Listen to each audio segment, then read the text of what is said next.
Beautiful morning to all. Hope everybody's having a wonderful day. Well, wonderful morning. I've been up for about an hour or so now. I got up a little late, but I'm your host, James Garman, and this is the closing table. And This is Daniel White. James, you got up an hour ago? Come yeah, about on, an hour man. ago. Wow. Man, it's Must a be long night. busy. Must need the Long night. rest. I need it. I didn't go to bed to 12:30-ish, up still talking to clients, wanting to go see properties.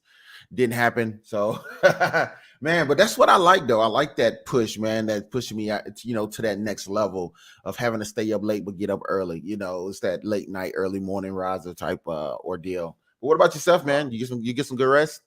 I got some great rest, man, and I woke the family up. I scared the crap out of them last night at like 12:25. I wanted to see the SpaceX launch and everything at 12:34. So that was kind of cool, man. That was Hold on, did I miss something? You said those are SpaceX what? yeah. The SpaceX sent I want to say it was 6 astronauts up to the SpaceX Center or whatever. Yeah, last night at 12:34 they shot them off. So Oh wow, okay. that was kind of cool. Like the last time I was talking to my son, the last time I was out there and saw a rocket or a spaceship at night was when we originally bought the house. My wife and I were out there and we saw one. And so I haven't seen one at night before in 6 years, 7 years. So that was kind of cool. I woke up the kid, I woke up the wife, and they're all like, "What are you doing?" We're wiping the crust out of the eyes. But it was cool to see, man. And comparing it from a kid to now, it seemed like it was like a minute, 30 seconds, and it was gone. It was gone. It was out of here. When I was a kid, I'd stand out in the field in elementary school and watch these rockets. It'd be like 20 minutes. At least that's how long it used to take, right? Yeah. Technology, man. Technology. You gotta love technology. They're moving now. Exactly. Real quick. Hey, check your mic real quick. Make sure you're on the right mic. But yeah, while you're doing that, I'm gonna go into this morning brew real quick. Yeah, do it, boss. Awesome. So everybody, welcome again to the closing table. Me and Daniel are coming to you every week. And first off, we want to start off by saying thank you for tuning in again. Make sure you hit that like button, that share button, and make sure you drop a comment or jump in the chat. We love to see you all in the chat involved in the conversation. And if you're on YouTube, please hit the subscribe bell as well so you can get notified every time we go live, which is Mondays at 6:45 and Thursdays at 7 a.m. But yeah, this morning we have a little bit to talk about. And before we get into our main conversation, I want to let you all know, if you're a diabetic out there, from the news, from what I've recently heard, that there's going to be a 70% price slash on your insulin medicine if you're paying cash. And there's about 8.4 million people, 37 million people out here that are suffering from diabetics, being a diabetic and needing insulin. And it's really expensive. And if you are in that category, then you already know how expensive getting your insulin shots can be. But the Eli Lilly, who's been very controversial, has now created a program where you can pay $35 a month if you're paying cash for your insulin shot. So that's good. Daniel, that's good, right? Yeah. So what you're telling me is if you pay cash for it, you get a discount. Yeah, so pretty much if you don't have the insurance to pay for it. Is that kind of like how everything is? Like that's, why can't we just give the price to everybody? Why is it going to be cash or credit or whatever it is? Yeah, period, I understand. But I guess if they're saying that you have insurance, there's insurance going to pay for it, then they're expected to get full price and insurance is covering it. Oh, yeah. Obviously, then that tells you there's something wrong with the system because of that, right? Like, yeah, very wrong. Yeah. I always say it to my kids, and I know this sounds stupid, and some people may say, whatever, but like if I had an opportunity to make $1 million, but I had just myself, or if I had that opportunity to make, say, 500,000 and pay employees, each 5 other employees $100,000, I would do that, man. Right. Like, exactly. Spread the wealth. So you tell me that I can buy this insulin for $35, but it'll cost you $350 if you go through the insurance company, right? Like, come on, guys. It's not fair out there, man. It's not fair. No, it's not. I definitely agree with that. And again, we want everybody to be healthy. But for me, I think Daniel would agree, but I can't speak for him. The best way to protect yourself, your health, and everything else when it comes to eating right and just being a part of a healthy cycle is to start by eating right. Make sure that you're eating more healthier foods, even though healthier foods are way more expensive. I totally get it. I understand. But making sure you get you some exercise in, drink plenty of water, make sure you're going to your doctor regularly and getting your checkups, something I'm getting better at. But yeah, definitely, focus on your health. Health is precious. So I definitely want to make sure I put that out there. Okay. I love the whole health talk really quick, James. And I would say, look, ladies, gentlemen, cut the bag of chips out. Just cut the bag of chips out. Don't cut out any of the other crazy snacks or anything like that. Give it a week or two and feel how much, and watch how much better you feel at the end of the day. Exactly. And again, man, I'm at the point now where, don't get me wrong, man. No. I love some chips, man. But like I'll grab for the bag, then I'll take my hand away. I'll grab for the bag, take my hand away. You know what I'm saying? Because I've cut that out. But exactly. And I'm right there with you, because like even last night when I was out, I stopped at the store to get some gas, and convenience stores, they're convenient for a reason, right? So went in there, grabbed a bottle of water, walked right past the chip section. Oh, those new Doritos sound tasty.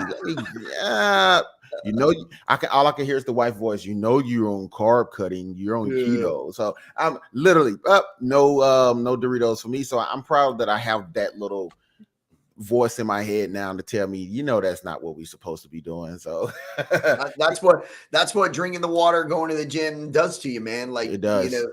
Without even having to write it down, it's just the body just says, hey, look, we're trying this for a little bit. Let's try this. Exactly. Hopefully we continue to steady that path.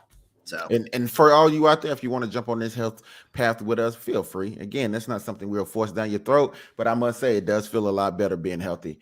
So with that, okay, yesterday, Tesla CEO Elon Musk, the guy, I really rock with Elon. He's a super. I think a lot of people rock with Elon. I don't think Elon has too many enemies. I mean, not for his personality. I think he's a straight shooter, and I think everybody appreciates him. I don't think he cares if he has enemies. I would agree with I would agree with that notion. I would definitely agree with that. But his car company, if you're all familiar with Tesla, which you should be, one of the biggest companies in America and pretty much going to be soon, hopefully around the world, because we all are going to be driving electrical vehicles at some point in the future. I have had one myself. I had a Tesla. Me and my wife had a Tesla Model X. Beautiful car. Love the car. Love the way it drives, but I hated the battery life. That's just a short, quick, story on that. I wanted to get rid of it because I hate charging the damn car. So the moment they get a new car with a longer battery life and we can go 700 miles on one charge, I'm all in. I'm all in for electrical car. What about you, Daniel? You know what? I have not had an electrical car, but if I buy an electrical car, I'm going to put it out there that since I own an insurance agency as well, I say we go to electrical cars and they don't go past 80 miles an hour. As simple as that. 80? What? So people need to slow down, man. We need to save lives, brother. Save lives. Bro, there's no reason why a car should be going 160, 180 miles an hour. Listen, you didn't make it in the NASCAR world. You didn't make it in the racing world. You are a hardworking U.S. citizen. I get that. You do not need 160, 180 miles an hour, James. I don't care what you say. I get it, but it's nothing like putting that damn Tesla in a ludicrous mode and watching it jump off the. It's literally with his music on too, right? Yeah, literally, when you push that gas, that thing make you feel like you're in a race car in the first 3 seconds of driving, bro.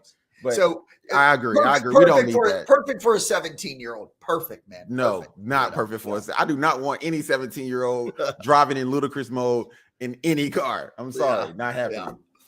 So yeah, you know what, man? I want to say good morning to my wife, Destiny.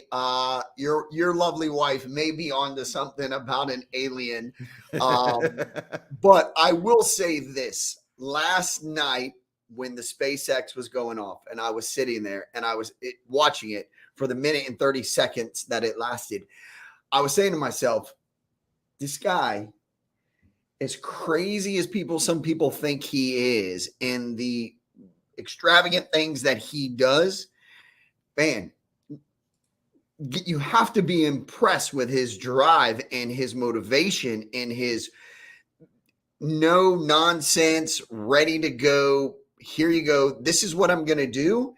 And I'm going to make it happen. And I may fail 100 times, but I'm going to succeed. And I absolutely love that, James, about him, is that he doesn't quit. He may fail the first time, but he doesn't quit. I think Eli has enough time to focus on his business and have babies. That's it. That's the only thing he focuses on is his business and having a baby. Yeah. I mean, the guy's brilliant. He know how to, and that's one of the things we're going to talk about in our mastermind is how your focus matters. And we're going to talk about that today in our mastermind for all our real estate agents out there. It's going to be our main topic. So I think you got to have you got to have such focus and drive to become the type of person Elon Musk is, that it's almost like becoming a monk. You know how monks have that focus and that ability to just sit there and focus. You have to have that type of ability, and I don't think a lot of people know how to do that, especially with technology today. Let me ask you a question, James. Right now, March 2nd, 2023. Right, I'm trying to pull it up on my phone. Not that I like to use my phone. Tesla, last time I checked, was what, 165, 189 share right now. Not that I like to use my phone. Oh, my bad. I think it's 200 or something now, ain't it? Let's see. 190.40. 194. Yeah. So what do you think it'll be in a year from now? 500, 600, easy, maybe. Yeah, easy. I mean, he just bought back 65% of his stock.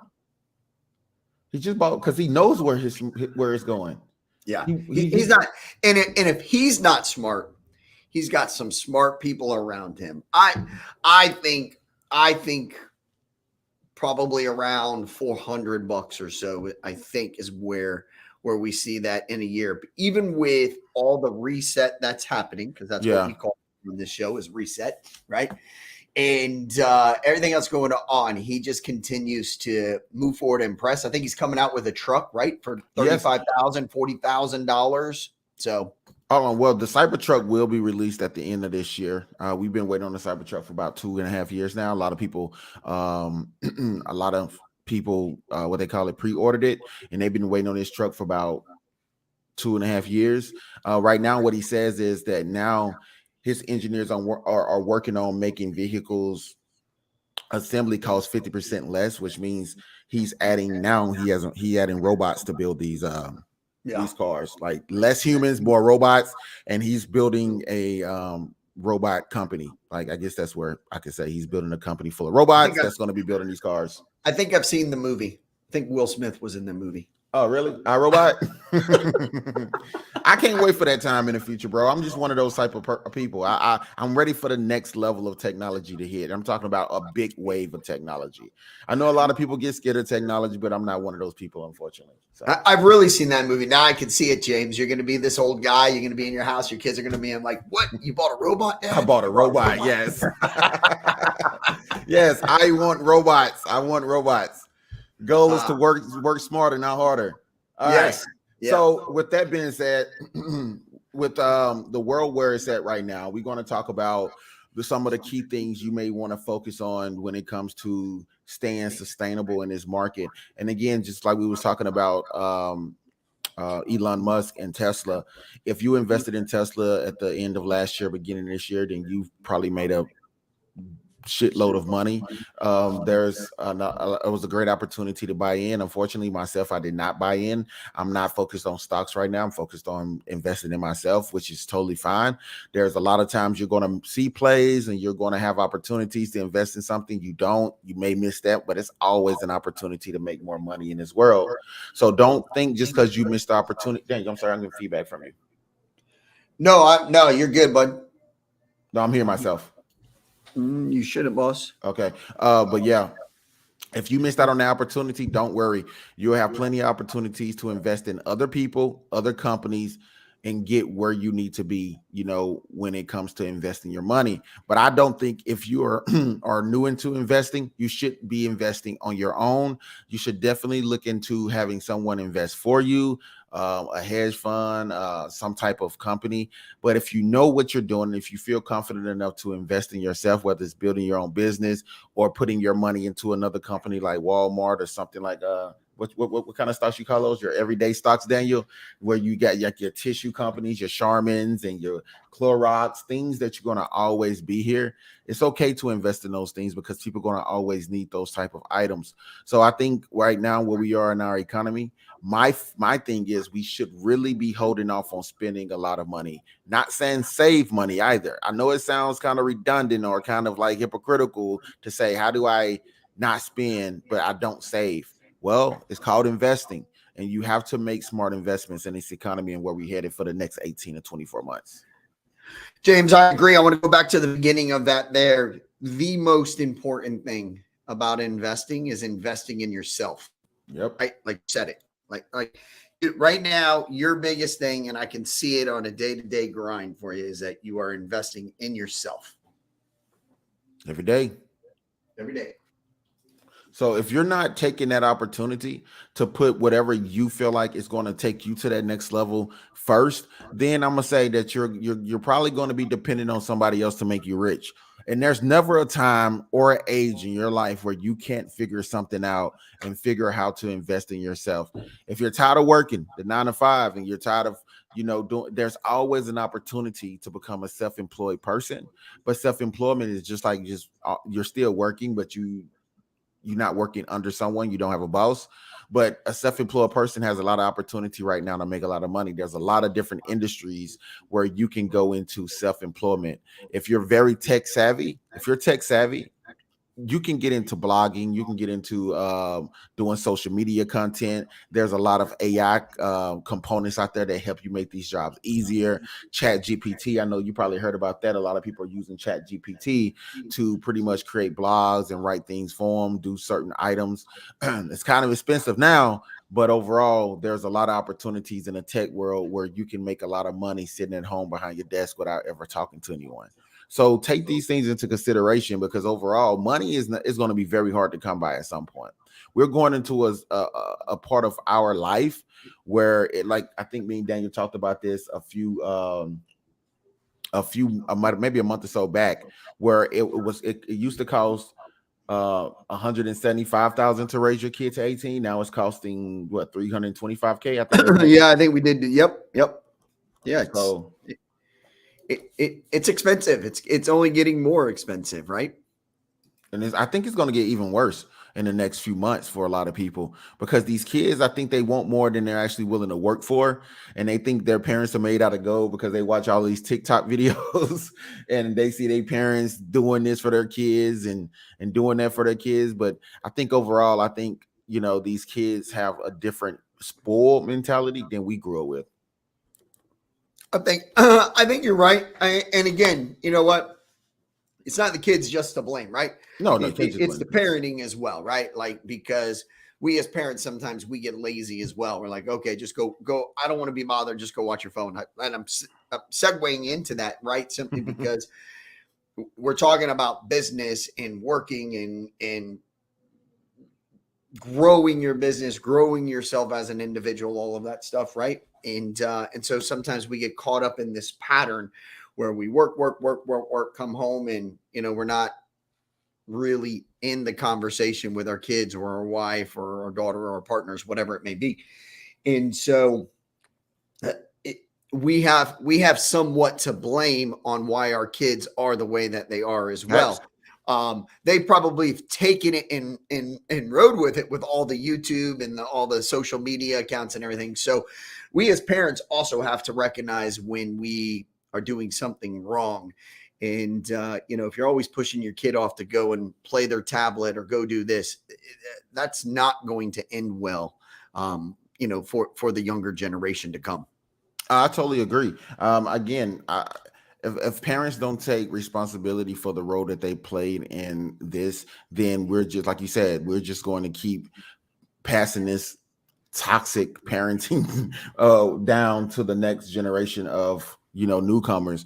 And what, again, I do feel that building yourself and working, whether you're working for someone or working for yourself, you have to take moments out of your life to pay attention to your home and to your environment and to the things that are important to you when it comes to other individuals like your wife and your kids, because things are happening so fast now. They have so much information that they are, gaining and garnering from these social media apps, that we have to now be able to figure out a way to approach that. Because if they're onto something that they probably shouldn't be onto until they're 18 and they're finding out about it when they're 12 and 13, and you're thinking that like the old ways is like, we're not ready for that conversation, you're not ready for that, then these kids are really going to grow up being raised by other people on social media. I mean, I kind of was raised by social media a little bit. I'm just 80s baby, so I kind of was raised by social media a little bit. My mother did a great job raising me and giving me the best foundation,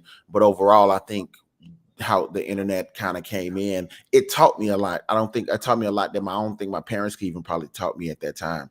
And now, with social media, I'm learning a lot more. Like there's kids on here that are teaching me stuff.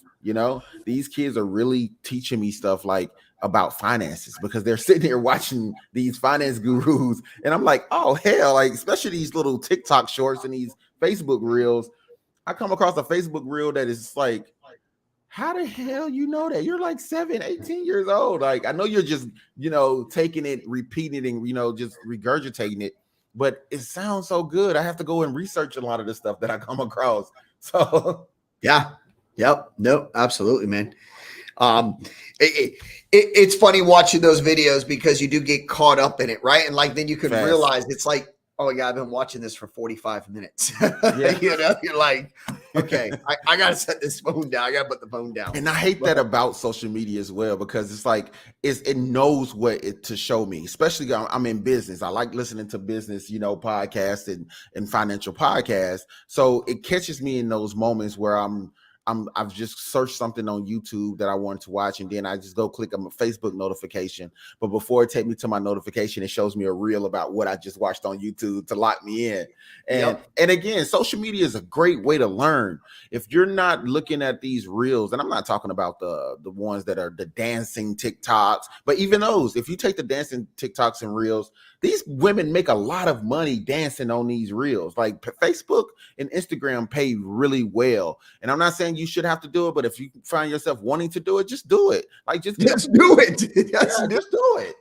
So it's nothing wrong with that. I'm all about making money. Oh man, I know we're supposed to talk about business and success and productivity. I mean, I kind of think that's about business and success, because you have to just do it.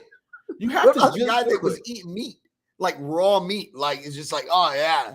You talking about the Liver King? Yes. The Liver King. But look how many followers he's garnered. Look how much money. This guy said he's making $2 million a month just from his social media. $2 million a month. I remember sitting in the living room and our son was like, yeah, look at this guy. And then I remember Sierra and her boyfriend bringing it up. And I'm like, I'm not going to Publix and buying liver and you're not eating it in my house. It's not happening. It's like, you're not going to eat raw liver in my house. You're not eating raw liver. No, we're not doing that. Yeah. If you want to go and do that at school on your time, that's fine. In your car. You're not doing it, for lunch in your car for lunch. We're not in the house. I got you. Can you imagine if he was doing? He's got it in his cooler in the back of his truck. Goes there and takes a bite. Yeah. What you got back there? Yeah, well, you got a couple brews back here? No, bro, I got a pack of liver. What the hell? But I mean, there's so much opportunity out here, bro, to be successful, to be the next this and that. Literally, real quick, I got a couple clients that I've been showing homes to. They're looking for a very specific home. I'm talking about it has to have 2 kitchens, it has to have a basement, because they're trying to move their parents in. They want to make sure that their parents is living there with them as well. So I'm talking to the agent about the property, and the agent was telling me that it was recently under contract. And I'm like, okay. And I'm like, why did it fall through? What happened? So tell me why when she telling me the story, the person that was buying the house was a 12-year-old YouTuber who was buying the house. A 12-year-old YouTuber. Bro, I'm like, what? How the hell a 12-year-old, like that's how much money a 12-year-old is making. Not the mother. Of course, the mother is helping her spend it, because the deal fell through because the mother went out and bought a Mercedes cash and took a lot of the reserves out before before they bought the house, which killed the deal. But just on the basis that the 12-year-old was making enough money to purchase a damn house shows you that. And I don't know the kid. I mean, I don't know. She probably could have gave me the YouTube. I would have looked it up. But there's kids. There are 6 and 7. Bro, hold on. There are 6 and 7 years old kids on YouTube playing with toys, unboxing toys. And my 5 and 6-year-old nieces sit around and watch other kids play with toys that they want, making millions of dollars a year playing with toys on YouTube. Like, just get your child, get your grandchild, go buy them some expensive toys that everybody want, and record them playing with the crap on YouTube. I would tell those 6 and 7-year-old kids, don't sign any documents unless you have your attorney. Otherwise, you'll end up like Britney Spears and her father and everybody, or whatever. Right? Hold on. Now I know Bernie loved her some Britney, but yeah, or at least I'm not even gonna have that conversation. I'm not even gonna go there. I'm not even gonna go there, man. I'm not having that conversation. But I'm pretty sure she, but being raised in the spotlight, I think it's gonna have this. I think at 12 and 13, and you're making that type of money, man. I know you don't know what to do with it. I know it doesn't mean a lot at 12, but when you grow up and realize that your net worth is $50 million by the time you're 19 because of what you did on social media, bro, that's going to be a game changer. That's going to be. Isaac said the internet raised us, social media cultivated us. You're right about that. I definitely like that. The internet did raise this generation of people. I use the internet every day, but social media cultivated us in a different way. You're definitely right about that, Isaac. And I 100%. think I definitely think it created a mindset that opportunity is no longer far. It's not the opportunity and the chance to succeed it's not outrageous anymore. Like for me, success used to sound outrageous. Be successful? No, I'm just going to be James, like be successful. No. But once I was able to get the information and the knowledge at arm's reach, man, I think that definitely changed my life, man. What about you? Kind of the same, man. It was funny, man, because like I was reading that comment and I was thinking, man, as a kid growing up, like before the internet, it was like I don't know, like at the end of my high school day and age and stuff like that. I mean, it was like manhunt, all of that stuff, playing basketball, playing football in the yard, all that stuff, and paintball. I kind of like my grandparents, right? Like my grandparents don't really want to mess with the computer and all of that stuff. And so at first I was kind of that way, but I mean, once you get into it and you start understanding it and what it can do for you and the research and all that stuff, I mean, it's absolutely crazy. Social media, I can't even keep up with it, man. I mean, I'm there, I'm watching it. I see all the changes and everything that's into it. It's insane how crazy it is. I am excited to see what it does over the next 10 years, 15 years, because as awesome as it is right now, what is it going to be then? Right. Exactly. James' eyes, we're going to have robots doing it. Right. I mean, especially have to hit a button. It's just robots. Right. And especially since now we have VR and AR technology. I'm very big into technology. I have a tech company myself where I do me and my business partner, we build applications. Daniel, you seen my application. You see how much of a genius I am when it comes down to it. But yeah, like honestly, I think and how I think, I can see social media being revolutionized. I don't know if there was a movie called The Surrogate with what's his name? The Die Hard guy. Who's the Die Hard guy? Bruce Willis. Bruce Willis. And the movie is pretty much set up on surrogates where crime got so bad that they had people stop leaving their home. And instead of leaving your home as yourself, you just got into this incubator and connected to your surrogate, which was a robot that looked and resembled you. It looked real, and you just pretty much subconsciously lived your life through that robot. And I think we had this conversation before as well. Yeah, about the meta, where you can just go to a paradise island. For your vacation versus having to actually leave. It would be cheaper, right? It would be cheaper. But definitely, I think we are headed to that point maybe in the next 15, 20 years. Technology is moving way faster than I think people expected it to. There's a lot of different AI technologies that are coming out that even Elon Musk right now is involved in, where you can change your voice to sound like President Biden or just somebody famous like in real time. So that technology is here where we can now sound and speak as if we're President Obama or President Bush or JFK, or like deep fakes. I know you see the deep fakes where people are now changing the way someone says something in a speech and just changing the whole speech up to make it sound like them. It's really crazy with technology. James, I just heard this from a friend. Here we go.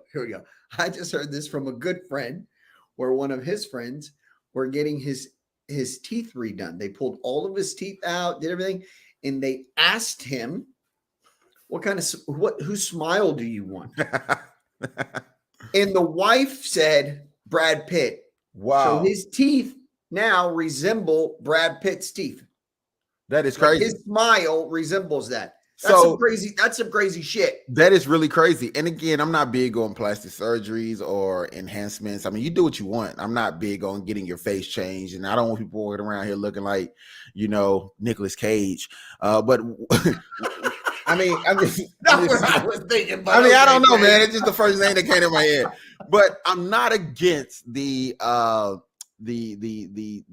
teeth removal. Like I've been in the industry for long enough now that I see 80-85%. And again, getting your smile like someone else's, I didn't know that was a thing. But 80-85% of the celebrities I've been around are rappers or whatever, they go through that process. One of the first things they do now, just Cardi B, one of the first things she did when she was able to get some money is spend $65,000 on getting her teeth fixed and taking everything out.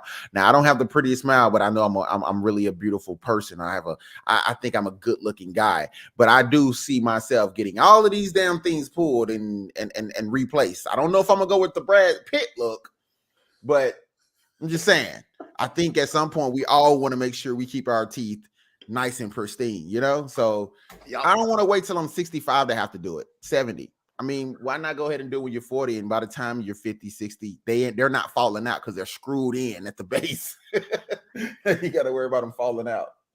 James, Delores in the comment section, she asked, is it a good time to buy an apartment building? Hold on, Delores, how much money do you have over there? You buying an apartment building? Delores, I will tell you this. I will say this: if it's a good deal, me, it's in good shape. That makes money. Return on your investment, passive income, multiple units. I've seen apartment complexes be converted when the market is down, extremely on fire, into condos and sell it. I mean, I don't know. It just depends. If you've got an apartment building, let's talk. Like really, like honestly, I think you're right on point asking that question, Delores. Apartment buildings right now is going to be the biggest key to your long-term growth. And again, I'm not trying to take Grant Cardone, and I've been watching videos on Grant Cardone recently, and I like Grant Cardone, but I think he has a dumbass perspective when he tells people not to buy a house. Like, he tells people not to buy a house. And again, I understand what he's coming from, and buying an apartment building and you living in one of those apartments, that makes a lot more sense. I do get that, but there's a lot of great opportunities in buying a single family as well. But back to your question, Delores, it's a great time to buy an apartment building. If you're going to go with a 4-plex or 10-plex or 20-plex or a multi-family 100 units, what Grant would tell you to start off with 100 units, I don't know, like, it's a lot of damn money, but it can happen. It can happen. But yeah, if you want to start off with a multi-family unit, it would make sense at this market. There's a lot of people that's going to need to rent. There's a lot of people that is afraid to buy. And it's going to stay that way because there's a ping pong effect that always happens, Daniel, where we have people who think they know what the market is going to do and they're afraid of it. And then we have the people who knows what the market is going to do and they're not afraid of it. And they'll go out there and buy, they'll go out there and sell, they'll go out there and flip. And there's a lot of people that creates this back and forth dilemma. Is it a good time? Is it a bad time? Don't buy a house now. You're going to lose money. I just heard someone real quick. 3 days ago on a podcast says, don't buy a house right now. It's a horrible time. the guy he was talking to said, but didn't you buy your house at the peak of the market? So if you bought your house at the peak of the market, you telling me not to buy one at the bottom of the market? How does that make he didn't want them to get a better deal than him. You know, that's what I feel. I'm like, people sell this false narrative so they can protect themselves. Right now, these hedge fund and these iBuyers are buying up, or they're going to own 40 to 45% of the rental properties in the United States and probably around the world by 2027. So you better get into your rental game. Get into your rental game. Whether it's a single family rental, multifamily, I would recommend a multifamily rental if you're going to do rentals right now. But do not be afraid of the market. Do not be afraid of the real estate market. I love the duplex situation or the multifamily, right? Especially for like our kids, younger generation, right? Like I think right now, since last year to now, like you've got to make $30,000 more for to like afford a home, right? Like that's crazy. So a duplex, right? Like I've been talking with our daughter. She's like, one more year, let me get my 2 years, whatever. Yeah. Let me get it. I want to get a house, Dad. All of a sudden I said, perfect. I said, look, you're young. You're going to buy this house. It is not going to be your forever home. Let's talk about possibly getting a duplex, right? I understand that. Talk about the pricing. Let's say we get somebody to rent that other half. Now you've got that passive income. It helps subsidize that income coming in, all of that stuff. So I think a duplex multifamily is fantastic. Delores, I'd say if you're buying an apartment building, I don't know if you're going to live in that apartment building or you're going to rent it out, renovate it yourself. But if you are going to move into one of the units, I would move into the worst unit so that you take care of all the other ones and it keeps you motivated even when shit gets tough and a pipe burst. You don't want to be in the nastiest apartment building, right? So that way you get everybody else's done and now you're the best landlord. And if you're not a good property manager, get yourself a property manager because you don't want to be friends with somebody and then they can't pay rent. And you got to kick their asses out. You got to kick them out. That's what you pay a property manager for. 100% property manager on any type of, maybe not a duplex, but fourplex, four more apartment. Yeah, have four yourself more. A manager. Yeah, exactly. And if you do own an apartment building, don't go around bragging to the people that you're the owner. Let them think you're just another tenant. I will be honest. Let them think you're just another tenant. Also, with that being said, I definitely think, if you go that route and just go back to speaking to you about you and Sierra. Is Sierra on here? I know she likes to be on here in the mornings. I don't know if she's on here. She may not be on here this morning because she got to be up. She got to be up early tomorrow. So she's probably getting arrested tomorrow. Got you. But Sierra, if you go back and listen to this, I want you to know, don't move into that duplex or that other. Move back home with your parents for the next 4 years. Move back home and get money off of both units.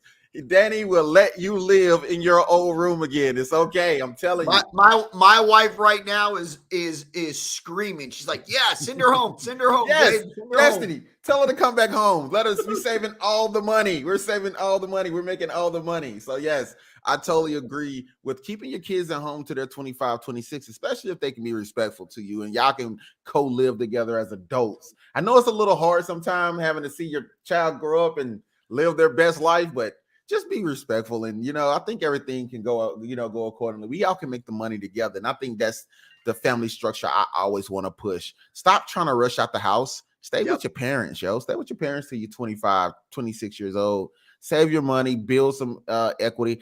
I'm pretty sure Donald Trump didn't move out of his parents' house till he was 30. I'm pretty sure about that. I don't think Donald Trump moved out of his parents' house until the Trump Towers were built.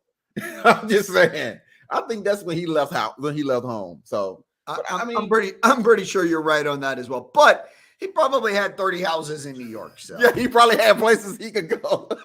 Yeah, a new house every day. Airbnbs weren't a thing back then. But yes, definitely. I totally agree. Right now is a great time to invest. Right now is a great time to buy. There's a lot of deals going on. We tell y'all this every week. This is nothing new. We tell you guys every week, this is a great time to buy. I am not your financial advisor. I'm not telling you what to buy or how to invest your money, but just know, don't be afraid to spend it, because this is what you have to realize overall. If you sit on your money, right, and you're not making anything. It's just depreciating. If you put it in the bank, the bank is just going to lend it to the government or some other ass wipe who wants to go out here and use your money to build their fortune, because that's how money works. If your money isn't being invested, your money is going to be invested by someone else, because you have the mentality to save. And not everybody's going to listen to this and take this advice and move forward. But what they're going to do is think about it, and they're either going to make actions and say, you know what, I'm going to take control of my financial future, or I'm going to be scared, sit on my money, and wait for my dollar value to drop. And the $100,000 you once had 5 years ago is only going to be worth $30,000, because price and inflation is going to continue to go up. This is not something new. It's going to always be something that's recurring in our economy. So prepare to make more money. That's all I can tell you.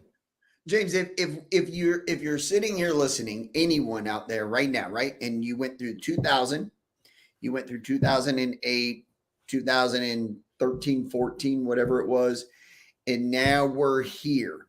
If all those opportunities, all the big time players made money during those crashes, if you didn't capitalize on that or even try it back then, try something now. Like, don't go and grab every bit out of your savings and throw it in there and risk it. Speak to somebody, right? Speak to somebody. Buy an apartment complex. Yep. Good deal. Buy an apartment complex, right?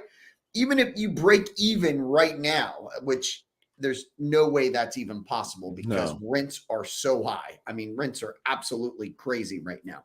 But, try something. Do a little something. 10%, 20%. And I definitely think at the end of the day, I think you'll be better off. I really do. And again, this may sound scary for some people who are in that middle class where they're making just enough to get by, or what you feel like is enough to get by. But the first thing you have to reassess is your funds and your spending habits. There's a lot of times where people who live in a certain class feel as if those opportunities are far in between, but the truth of the matter is it's called sacrifice. I'm not saying stop feeding yourself or stop eating, but just put it like this, right?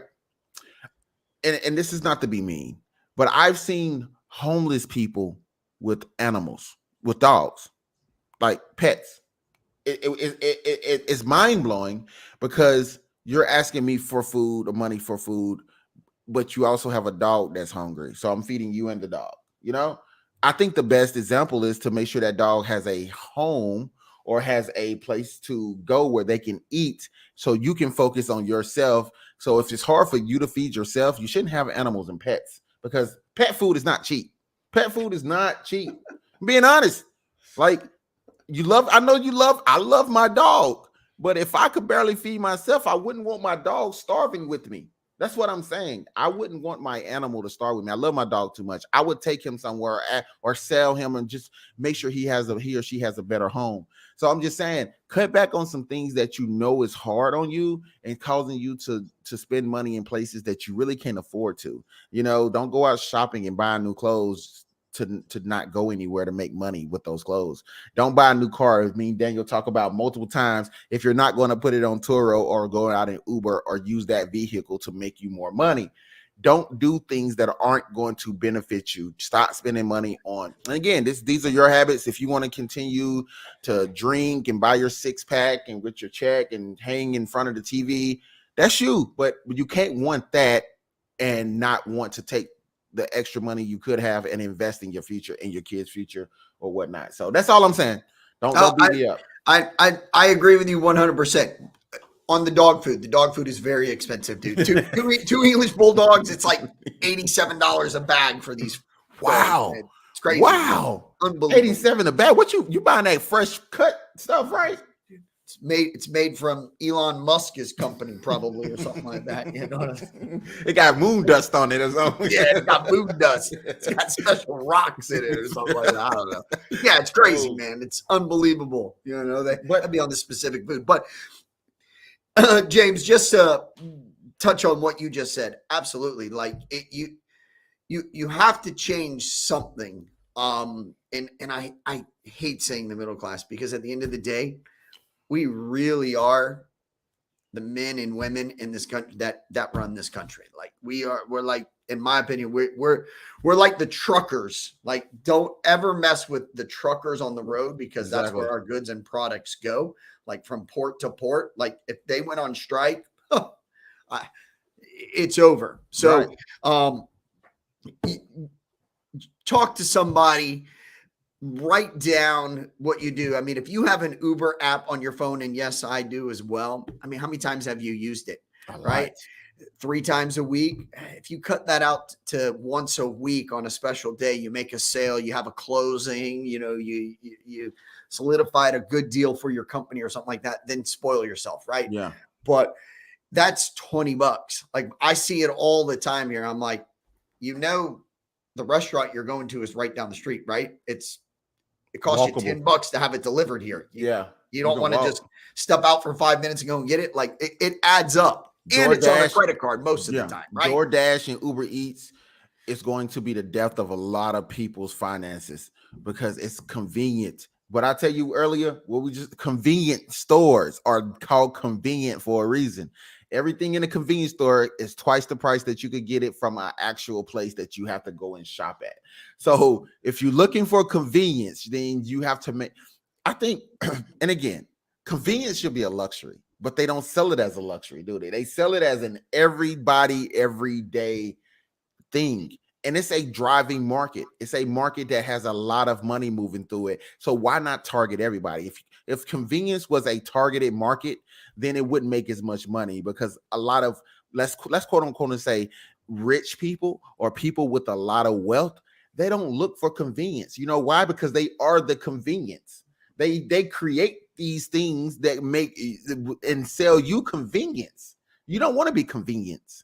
Like, you don't want conveniency. You don't want to be convenient in life. You don't want that, because it keeps you subdued to thinking that everything is served on a silver platter when it's not. You have to get up and put the hard work in. You got to grind. You got to put in. You got to do what it takes. You got to have that true grit to not care for convenience and to be convenient, because people who want to be comfortable, we know that it hurts, and it financially hurts to be comfortable. It takes a lot to be comfortable. For me to live in his house, I'm comfortable, but guess what? It takes a lot of work. Daniel just got a new office. It's a comfortable. Is it more comfortable than the last office? It's a lot more comfortable, but my anxiety level is up. So that means how much more work you got to put in to stay that comfortable. That's the whole thing. I sat down the team and I said, "Look, guys, we were grinding in the other office. We got to grind 2 times harder now. Like, there's, we've got to continue to push and continue to work hard. And, again, as successful as they are, that's the company as well. So, I put it back into them. So there you go. To have a greater level of comfortability, you got to do greater and harder things to keep that thing going. So if you're ordering DoorDash 3 times a week, you damn well better be making $1,500 a week. You bet damn well. And your apartment rent better not be no more than $1,100, and that's hard to find. So I'm just being honest. Don't get too comfortable where you at, because that breeds what? Laziness. You don't want to be lazy. So with that being said, Daniel, any other final words, man? Denise said nice big office, by the way. She said nice big office. Bernadette, I missed this one. She said, I think scientists look at the human body as a trap for consciousness, shared reality. So they are inventing technologies like Meta to trap consciousness, personality in a new reality. That's deep. That's deep. That's like a whole nother show. Yeah, that's a whole nother show. But that's deep, though. I mean, she's not wrong, but we definitely need some time to talk about that one. Yeah. Man. I have to do some more research on that one, bro. She said trap the consciousness in a new reality. But that's like goes back to what I was saying about the surrogate. If they could do that, I mean, I'm pretty sure it wouldn't, especially to keep down the crime, because with low income and higher inflation, what happens? Crime happens. I mean, we can't deny those facts. Crime happens when our economy is not producing the amount of opportunities and success for everyone. When there's a certain group of people who is winning more than others, people not going to work, people getting fired, people have to eat, so they're going to rob and steal. It's just part of our economical cycle. It's not just in America, it's around the world. And don't think that this is going to avoid you if it happens in your city or state. All right, just know the best thing you can do is focus on getting yourself out of the worst situations by sacrificing the things you really don't need. All right. Yep. So other than that, you have any final words, bro? No, I do not, my friend. It's Thursday. Let's make some things happen here. Let's finish the week strong. I tell you, yes, sir. Read something motivational and get moving. And again, finish the week strong and enjoy the weekend. We'll see everybody on Monday. So listen, hit that like button, hit that subscribe button. If you're on YouTube, hit that subscribe bell, that notification bell, so you can be notified every time we go live. If you enjoyed this podcast, when this podcast is over, please drop a comment down in the comment section. We don't ask for much, but please like, share, and send this to somebody that could actually use it or benefit from it. And again, this is The Closing Table. I am James Garman. Daniel White. And we see you next time.